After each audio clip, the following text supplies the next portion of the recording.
picture. Kini ang description nga gihatag sa usa ka banggitang photographer dinhi sa Dakbayan nga si Paul Borromeo. Luyo sa ubang litrato nga makita sa studio nga mga portrait o outdoor pictorials.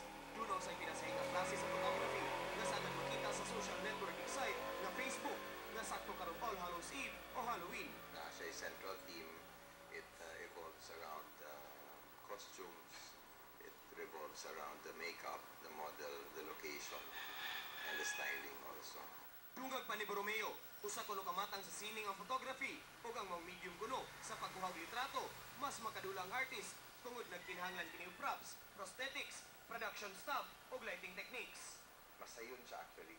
Okay, because the model can get into the character.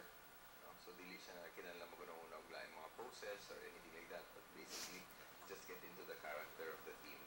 Usa sa mga model sa mong medium, mao si Chawi Rivera, 23 anyos.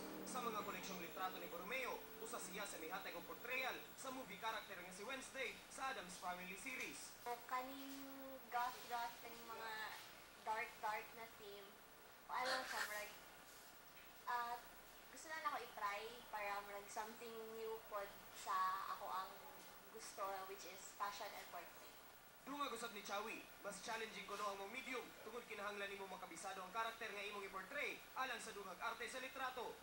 Aside sa murag kanang tsura sa place or sa props, sa location, kanang kailangan po siya na kanang kuan gani na murag maging part po ka sa character na imuhang gina-portray. Ug tungod na kini dark o gothic theme, dili kalikayan nga masaway kini sa uban. Apan pagpaklaro sa mga artist o enthusiast. What we're portraying is not death, my dude. It's really more of being able to celebrate somebody's imagination and somebody's fantasy. It gives the model and myself a balance to collaborate and to play and to create what's in our heads. John Bautista, una sa balita.